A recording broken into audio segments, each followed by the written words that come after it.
జగన్మోహన్ రెడ్డి ఆంధ్రప్రదేశ్లో తన ఎన్నికల ప్రచారంలో క్లాస్ వార్ అనే పదం బాగా వాడుతున్నాడు. ఇది వాస్తవంగా కమ్యూనిస్టుల భాష. వర్గ సంఘర్షణ, వర్గ పోరు అని. అంటే దోపిడీ వర్గాలు, దోపిడీకి గురవుతున్న వర్గాలు, ఒక బూర్జువాలు, ప్రొలటేరియట్లు అనేది మార్క్సిస్ట్ పరిభాష. అంతటి సైద్ధాంతిక పరిభాషలో జగన్ దీన్ని వాడుతున్నాడని అనుకోను. జగన్ ఏమీ కమ్యూనిస్ట్ పార్టీ నాయకుడు కాదు, వామపక్షవాది అంతకంటే కాదు. వామపక్ష జార్గాన్ కూడా ఇప్పటికీ అంత ప్రజల్లో పాపులారిటీ ఉన్న జార్గాన్ అని కూడా కాదు.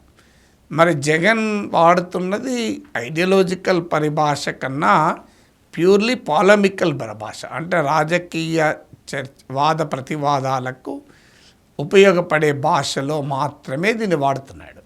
అందుకే పెత్తందారులకు, పేదలకు మధ్య పోరాటంగా దీన్ని నిరంతరం అభివర్ణిస్తున్నాడు. ఎవరు పెత్తందారులు? వ్యక్తిగతంగా చూస్తే రాజకీయాల్లో ఉన్న వాళ్ళందరూ, ప్రధాన పాలక పార్టీలో ఉండే నేతలందరూ కూడా పేదవాళ్ళు ఎవరూ ఉండరు. ఎన్నికల్లో ఖర్చు పెడుతున్న తీరు చూస్తున్నాం మనము. ఒక ఎమ్మెల్యే గెలవాలంటే 50 కోట్లు, ఎంపీగా గెలవాలంటే 100 కోట్లు ఖర్చు పెడుతున్న రోజుల్లో ఒక ఎమ్మెల్యేనే పేదవాడు కాదు, సర్పంచ్ కూడా పేదవాడు కాదు. అందువల్ల రాజకీయాలే పెత్తందారుల చేతులకు వెళ్ళిపోయింది. మరి ఈ పెత్తందారు పేదవారు అనే కాన్సెప్ట్ ఎందుకు తెస్తున్నాడు అంటే అది కూడా లాంగ్వేజ్ ఆఫ్ వెల్ఫేర్ పాలిటిక్స్ అంటారు. అంటే సంక్షేమ రాజకీయాలలో వాడేటువంటి ఒక భాష. సంక్షేమ పథకాలు ఆధారంగా, సంక్షేమ పథకాలు పేదలకు అందించడము అనే పాలిటిక్స్ ఆధారంగా జగన్మోహన్ రెడ్డి ఎన్నికల్లో పోటీ చేస్తున్నాడు. రాజకీయాల్లో రకరకాల స్వభావాలు ఉంటాయి. Ideology based politics, transformative politics, ఇలా రకరకాల పాలిటిక్స్ ఉంటాయి.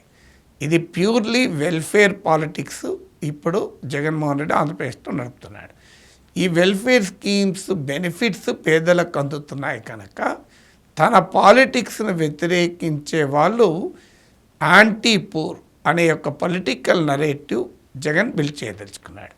ఇప్పుడు నరేంద్ర మోడీ ఏ రకంగానైతే తాను నేషనలిజానికి, హిందూయిజానికి సింబాల్గా నరేటివ్ బిల్డ్ చేస్తూ మోడీని, బీజేపీని వ్యతిరేకించే వారు ఎవరైనా యాంటీ నేషనల్, యాంటీ హిందూగా ప్రజెంట్ చేస్తారు.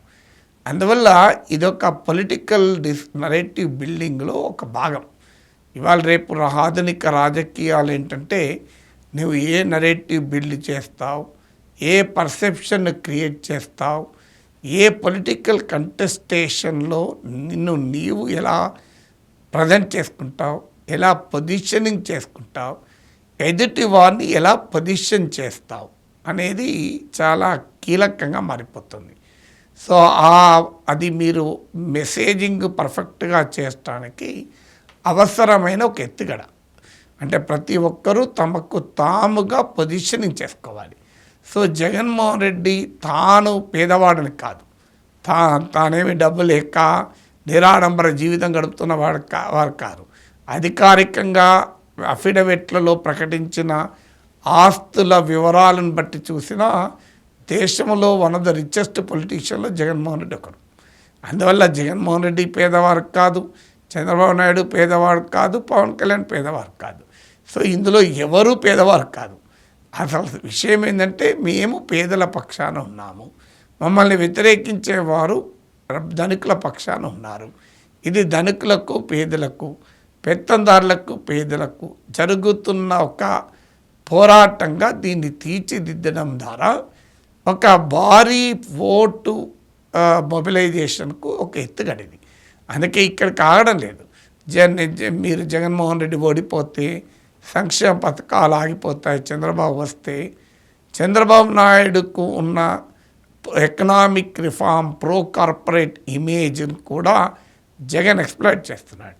ఉమ్మడి రాష్ట్ర ముఖ్యమంత్రిగా చంద్రబాబు నాయుడు అనుసరించినటువంటి ఆర్థిక విధానాలు ఆ రోజు పెద్ద ఎత్తున విమర్శలకు, ప్రశంసలకు రెండింటికి గురయ్యాయి.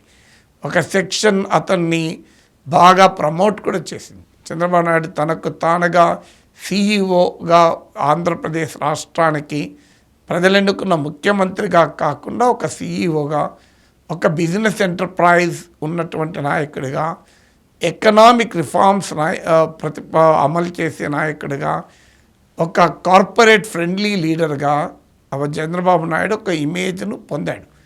దాని ఫలితంగా డెవలప్మెంట్ పాలిటిక్స్కు కూడా ఒక సింబల్గా చంద్రబాబు నాయుడు ప్రజెంట్ చేసుకోగలిగాడు. సో చంద్రబాబు నాయుడుకు కౌంటర్ థీసిస్గా రాజశేఖర రెడ్డి ఎమర్జయ్యాడు. చంద్రబాబు నాయుడు కార్పొరేట్ స్టైల్ పాలిటిక్స్కు ఒక ఆల్టర్నేటివ్గా గ్రామీణ సమాజము, గ్రామీణ ఎకానమీ, పేదల సంక్షేమము, సంస్కరణలు కాదు సంక్షేమము అనే అంశాలతో కాంగ్రెస్ ఆ రోజు రాజశేఖర నాయకత్వంలో ప్రయత్నించింది. ఇంట్రెస్టింగ్ ఏంటంటే 1991లో ఎకనామిక్ రిఫార్మ్స్ను మొదలుపెట్టింది కాంగ్రెస్. మన్మోహన్ సింగ్ ప్రధానమంత్రిగా చేసింది Congress. Manmohan Singh is a symbol of corporate reforms. కానీ తెలుగునాట వచ్చే వరకు చంద్రబాబు నాయుడు తాను మన్మోహన్ సింగ్ని మించిన ఆర్థిక సంస్కరణలవాదిగా తనకు తాను ప్రజెంట్ చేసుకున్నాడు. దాన్ని రాజశేఖర రెడ్డి సమర్థవంతంగా ఉపయోగించుకున్నాడు. సో ఆ కంటెస్టేషన్ ఇప్పటికీ కూడా ఆంధ్రప్రదేశ్లో కొనసాగుతోంది.